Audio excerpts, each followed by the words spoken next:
What's up everyone, John from Beyond ARTV. Welcome back to my recurring series Problems I Have With. Today up for discussion we have the Canadian rapper, singer, R&B, rap superstar Drake. Drake is a household name and has been for a decade now, and it's just crazy to me to think how he's been vaulted into the limelight in such a major way. And over the years, while I have enjoyed so many Drake songs, in fact, I've defended him in many ways, at least in online situations where people are just relentlessly putting him down, calling him the worst thing to happen to rap or pop or whatever, and I get that we all get tired of seeing him taking over the charts, but I don't think that that is a good enough reason to just put Drake down or to dislike him. And I just want to put it out there, even before I start making my points and get into the video, I do not hate Drake. I do not want that to be the intent of this video. When I do Problems I Have With, it's generally meant to give criticism to them, and hopefully I know that the artists such as Drake won't care or see, but maybe let something resonate with the fans and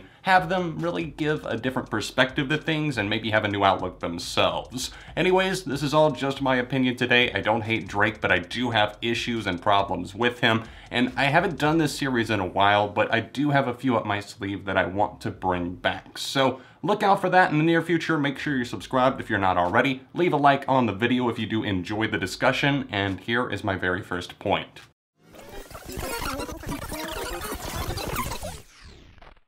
I'm putting this one out first because I know that it's not an original point by any means, and at this point it might feel a bit like beating a dead horse, but it's always been a bit of an issue for me how much Drake is able to fluctuate, I suppose, in between being this bad guy, this hard rapper that's been out on the streets or whatever. Like he acts sometimes, I feel like he grew up in the streets of Harlem where they were slinging dope on the corners and Drake was right there rolling with the posse in on all these events. This isn't backseat freestyle or else the art of peer pressure with Kendrick Lamar. This is Drake growing up in the streets of Toronto, right on the outskirts in a not so rough area. And I have it on good authority that the area was not so rough from knowing an actual Canadian in the form of Spectrum Pulse. I do feel that Drake really tries to hype himself up sometimes by saying these things, and I don't even know that he actually believes them. I know that the line, "You're gonna make me catch a body like that on is one of the most pointed to references, and I understand that it is done to death. And I don't think that he normally goes to that extreme, it's just that overall, it's this kind of vibe between either I'm the shit or else I'm in my feelings. And it's hard to kind of decipher exactly what Drake wants to be, but I feel like he wants to be well liked in the rap community, so he protects himself with this shell, and it's like, I'm so bad, and I'm vicious, and I can take anybody down. But even as he's responded to some of these beefs like the Meek Mill situation and Pusha T, it's clear that he has no clue what he's doing. Drake seems like the type of guy that acts like he hates the online keyboard warriors, and he's like, oh, people talk a lot of shit online, but they wouldn't say it to my face. And I'm sure a lot of people wouldn't, but if somebody like Pusha T or Meek Mill rolled up on him, he would probably be fearing for his life, reverting back to possibly his character of Jimmy on Degrassi, that Canadian TV show that he was a part of. Now, I would never discredit him for being a part of a children's show. I would never put down his career and say, oh, you can't be a rapper just because you started off there. I mean, we all did stuff that maybe we're not the most proud of. In fact, he's really kind of owned it at this point, featuring the I'm Upset video with the Degrassi cast. But it seems like maybe if he was in a situation where somebody actually confronted him in real life, he would just kind of cower and, you know, go back to being Jimmy again and being like, oh guys, what are we gonna do? What am I gonna do, Spinner? I don't know. How do we get out of this Pusha T beef? Oh, I know. Release another shitty freestyle and then just put it out on the internet and think I won. Except, oh wait, Pusha T has a lot of information that I didn't know he had.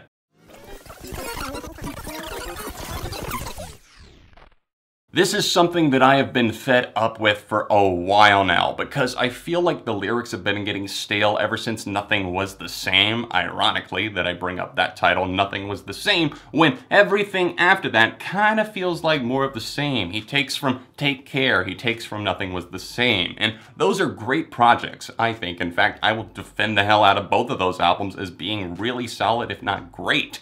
And the albums that followed have been mixed, especially like the collab album with Future, and then you had the More Life playlist, which it feels like he just released as a playlist as kind of a shield, like, hey guys, you know, this is just an unfinished art project that I've got, don't think too much about it, just put it out there. Instead of calling it like another studio album or something like that, he called it a playlist. And it was just more of the same on that, on Views, which was already unnecessarily long, and then he drops his new album Scorpion that is a double album, 25 songs. And I understand that there is a variety of different styles presented to us on there, but still, 25 songs from Drake talking about the same things going in a circle over and over and over again. It's a little bit overwhelming. I mean, how much do I need to hear about your feelings towards women, or somebody coming over to cuddle and then giving you the cold shoulder and you not knowing how to feel because the girl's not innocent anymore, and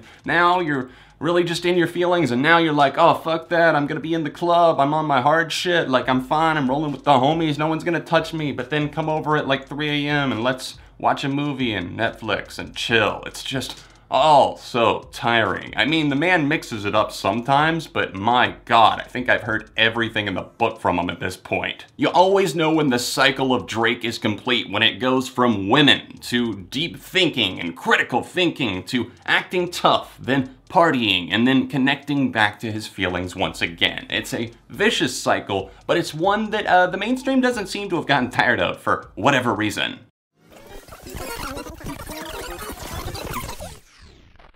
People grow and change, without a doubt. I am not questioning that at all. But just what exactly is Drake's motto, quote unquote, at this point? Because I surely am confused. Now, recently, I feel like people have been giving Drake kudos for a track like Nice for What, for being empowering to women and having a stance on feminism. But in the past, it's very clear that Drake kind of flip-flops on this. It's like sometimes people are giving him praise, sometimes people are just hating, and I personally don't care. He's rapping about hoes, bitches, and whatever. It's not going to offend me, and it's not going to offend me if he's really making a song that does stand for that. But it's just like, at this point, pick a side, because he's saying can't go 50-50 with no hoe, and then Nice for What is meant to build up. I don't know. It's not something that I think Drake necessarily intends on doing, and I don't think that he's meant to create division. In fact, he's broken down barriers for a lot of people. In fact, pretty much anyone you ask probably likes at least a few Drake songs, and that's something that people agree on. In fact, I really don't think Drake is a bad guy at all. I just think that he kind of feels pressured to put on this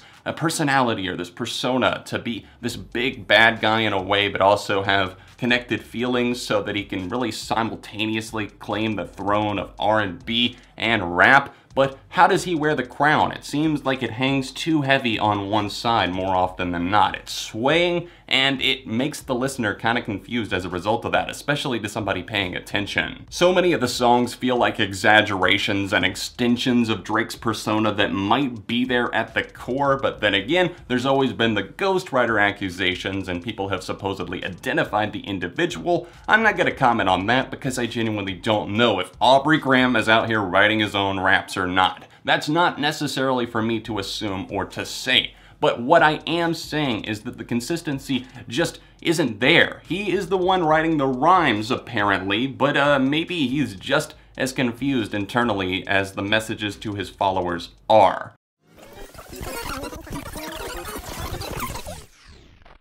Drake at this point in his career really seems to put an added emphasis on quantity over quality. And that's a growing issue in the world of hip-hop and music in general. People are expecting more content, so you pump out the singles, you pump out the albums, you pump out the EPs. But I feel like still to this day, Drake does get a little bit too much shit. I'm not going to be the guy that just comes down and says everything that he's putting out into the world is awful. That's not the case. The talent is there, it's very clear. But at this point, it's very clear also that he's really just stretching out these albums. It's like YouTubers who don't have anything to say, but they make like a 20-minute video on a topic just so they can put like 80 mid-rolls in the middle of it. I know I make longer content, but I generally feel like I actually have something to say instead of just saying the same thing over and over again. Think to somebody like Leafy is Here, who was super popular in like the summer of 2016, and he would always just repeat himself to keep getting those videos to 10 minutes.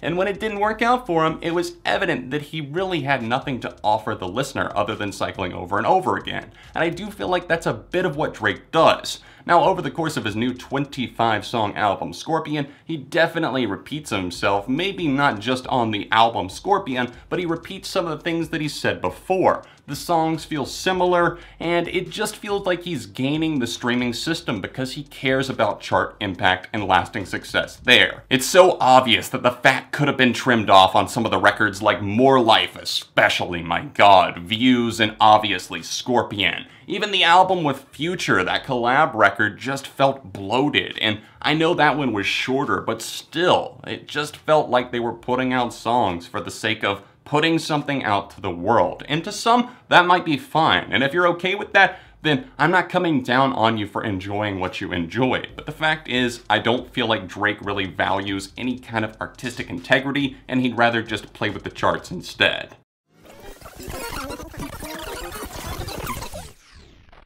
Finally, now this is a big one because I feel like it's a little bit of a chip on Drake's shoulder. It's clear that he doesn't care about tabloids, right? Or the internet trolls, etc. He talks about it enough, he says he doesn't care, but doesn't he care? Oh, I think he does. Drake is the type of person to say, I don't care, and it's just always irked me as he continuously does that and puts that out there, but he so clearly gives attention and time to everything. If he didn't care, he wouldn't have responded to the Meek Mill beef. If he didn't care about what people were saying about him, he would have never responded to Pusha T, especially on this latest attack on Infrared from his album Daytona. Of course, he had to hit back with the Duppy freestyle and then got owned by Pusha T. I mean slaughtered. This is like a cow to slaughter. Drake pushed through the mill right there, and my god, that wasn't even intentional, but the Meek Mill pun is real. I appreciate you watching to the end of the video. If you're able to support me on Patreon and help me keep doing what I do on both of my channels, ARTV and Beyond ARTV, then tap this annotation in the corner. If you want to see the last problems I have with, then tap here, or tap here for my review of Scorpion by Drake. Socials in the description, and I'll see you soon for more on Beyond ARTV.